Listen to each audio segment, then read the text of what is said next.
Mereka menjadi manusia yang seolah-olah dengan amal ibadah yang kami miliki sudah cukup untuk menempuh surga. Padahal tidak. Atau justru sebaliknya, mereka justru menentang Allah terang-terangan. Baru-baru ini ada video singkat. Mana Tuhan? Kalau betul Tuhan itu ada, lihat, saksikanlah Tuhan, aku sedang berzinah, kata dia. Ini sedang menentang Allah. Kelompok seperti ini bukan lagi menentang, tapi mengancam. Ingin mengajak Allah berperang seolah-olah Allah tak mampu memberikan sesuatu kepada dia. Baik sifatnya azab ataupun cobaan. Hari ini Bapak Ibu sekalian yang berbahagia, kelompok yang menentang Tuhan itu banyak. Indonesia hari ini darurat 3 hal.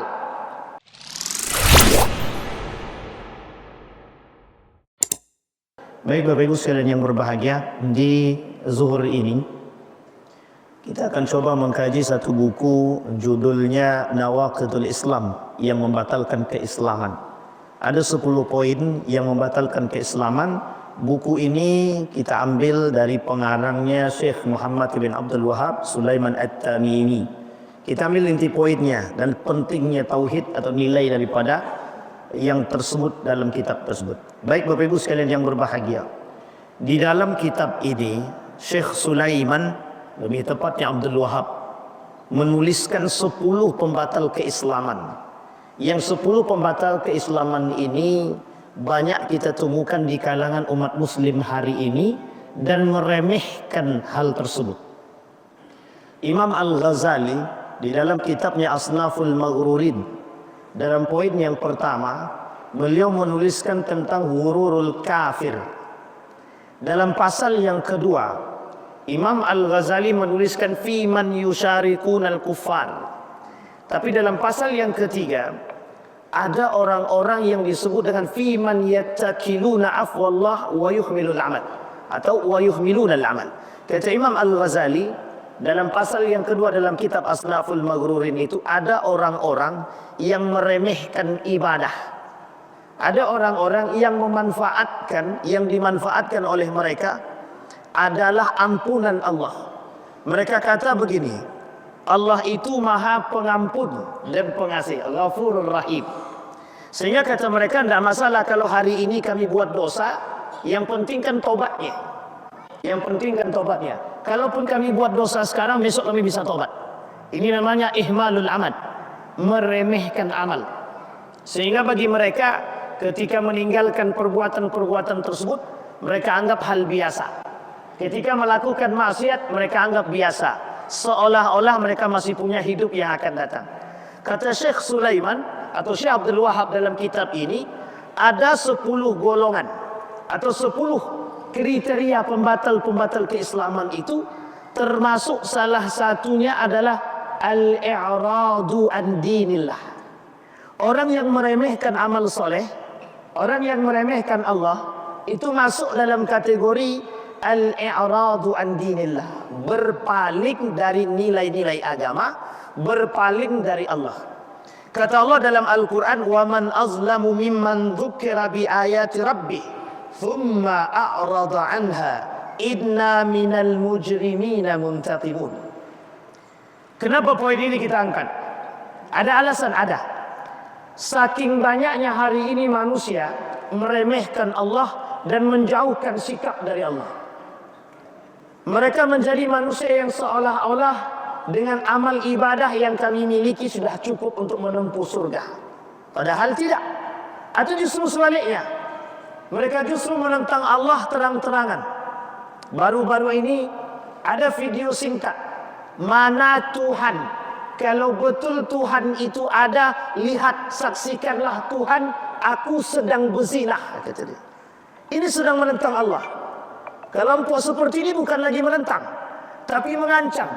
Ingin mengajak Allah berperang seolah-olah Allah tak mampu memberikan sesuatu kepada dia. Baik sifatnya azab ataupun cobaan. Hari ini Bapak Ibu sekalian yang berbahagia, kelompok yang menentang Tuhan itu banyak. Indonesia hari ini darurat 3 hal. 1, darurat narkoba. Yang kedua, darurat yang ketiga, darurat perzinahan. Coba lihat hari ini, persoalan itu bukan persoalan biasa. Persoalan persoalan yang sangat serius. Mereka semua menentang Tuhan. Uniknya, para pelaku ada pendukungnya. Siapa para pendukungnya? Pendukungnya yang tidak suka dengan orang-orang yang mengancam. Alasannya apa? Diskriminasi. Alasannya apa? Hak asasi manusia. Alasannya apa? Toleransi. Orang yang tidak suka dengan toleran. Orang yang mendukung LGBT dia setelah mendukung toleransi. Maka mereka pada hakikatnya sedang menentang Tuhan. Ada konsep fitrah yang mereka larang. Ada konsep fitrah yang mereka lawan. Dan ini bagian daripada menentang Tuhan. Di dalam kitab Asnaful Maghrurin dalam poin yang kedua, kata Imam Al-Ghazali, ada model orang beriman menentang Tuhan, meremehkan ibadah tadi. Orang-orang yang beribadah tapi kemudian ibadah dia bukan untuk Allah, ibadah dia untuk manusia. Ibadah dia bukan untuk meneguhkan hatinya kepada Allah, tapi ibadah yang dia buat untuk mendapatkan pujian daripada manusia. Dan ini adalah ujian bagi mereka yang abidin, para ahli ibadah, orang-orang yang datang ke masjid. Nabi bilang dalam hadis, dia kata Nabi, tidak akan terjadi hari kiamat sampai orang-orang yadkhuluna al-masajid wa la yusalli fi bal yatabaha, kata Nabi. Masuk dalam masjid bukan solat, bukan untuk ibadah, tapi untuk mendapatkan pujian, bermegah-megahan, bersombong-sombongan. Dan itu terjadi. Apa yang disampaikan oleh Nabi dalam hadis itu terbukti. Ada darurat yang kedua, darurat narkoba. Kenapa narkoba sulit untuk diberantas? Ini menjadi poin bagi kita. Artinya menentang Tuhan. Meskipun khamar itu, minuman keras itu, sedikit agak sulit untuk diberantas, tapi ada bagian cabang-cabang yang lain daripada miras itu. Salah satunya narkoba. Kenapa narkoba merajalela? Kenapa anak muda hari ini mudah terjerumus dalam narkoba? Itu poin penting bagi kita. Artinya apa? Kemungkaran di akhir zaman semakin merajalela. Yang selamat siapa? Tubalil ghuraba. Bersyukurlah mereka yang aneh yang berpegang teguh dengan hal demikian. Tapi tak cukup sampai demikian.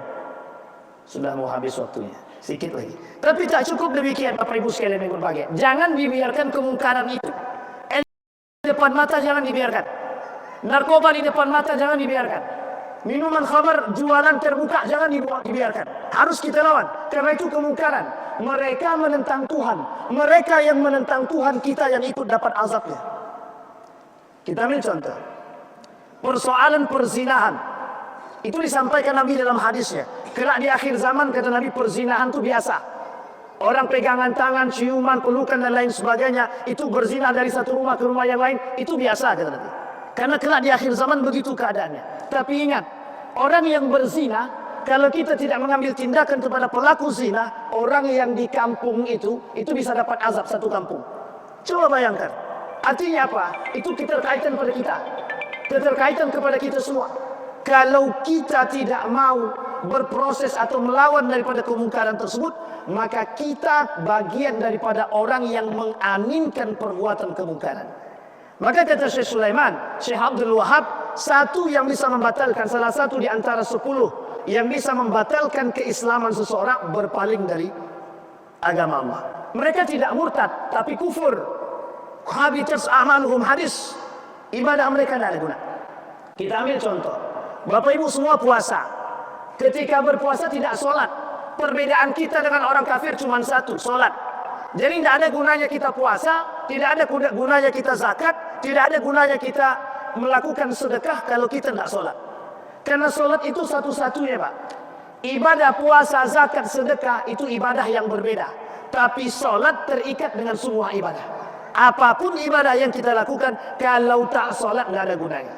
Nah, sholat salah satu bentuk daripada berpaling daripada nilai agama atau berpaling daripada Allah Subhanahu wa taala. Yang kedua, orang yang tidak mau mengikuti sunnah Nabi. Nabi sampaikan dalam hadisnya, kata Nabi, kelak di akhir zaman orang akan menjauh dari sunnahku shibran bi shibrin, sedikit demi sedikit. Nanti di akhir zaman orang aneh dengan sunnah Nabi.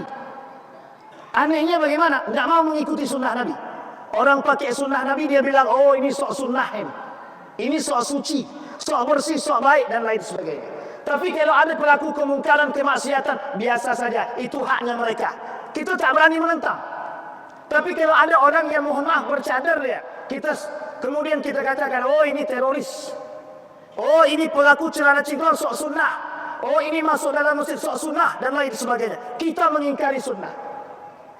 Ada orang-orang seperti ini banyak. kelak di akhir zaman kita dipenuhi dengan begitu. Isi daripada dunia ini cuma satu di akhir zaman, munafik dari golongan Islam.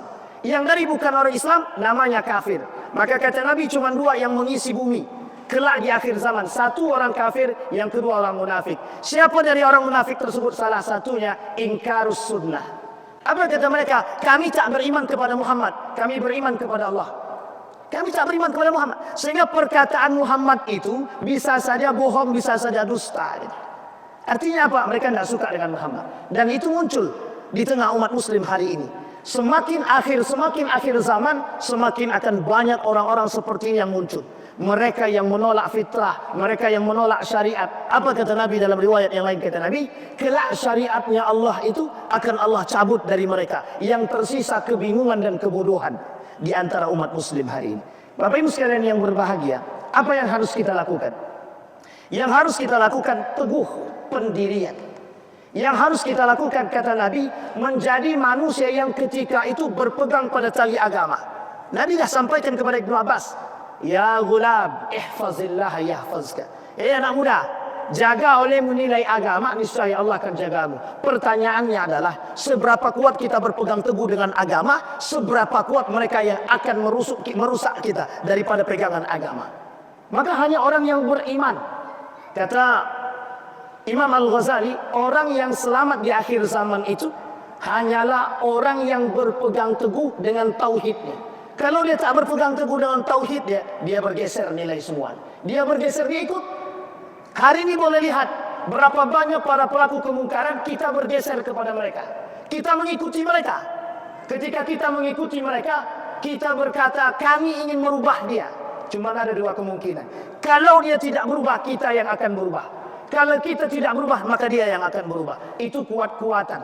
Modalnya apa? Satu saja, iman dan tauhid. Bapak Ibu sekalian yang berbahagia, dua poin yang kita sampaikan di zuhur hari ini. Yang pertama, al-i'radu an dinillah, orang yang berpaling dari agama Allah, mereka semua kufur. Yang kedua, orang yang tidak mau mengikuti sunnah Nabi, yang kelak kata Nabi akan hilang sedikit demi sedikit dari umat muslim itu sendiri. Kenapa? Bagi mereka itu hal yang aneh. Kenapa kok aneh? Karena tidak banyak yang melakukan perbuatan demikian. Kenapa? Karena kebencian. Kenapa? Karena banyak kaum sekuler dan liberal yang merusak kita, ingin menjauhkan daripada nilai-nilai agama. Mudah-mudahan bermanfaat bagi kita semua. Mudah-mudahan ada bisa menjadi penentu kehidupan kita. InsyaAllah kita semua husnul khatimah dan istiqamah dalam kebaikan dan ketaatan. Fa'tabiru ya ulil absar la'allakum tuflihun. Assalamualaikum warahmatullahi wabarakatuh.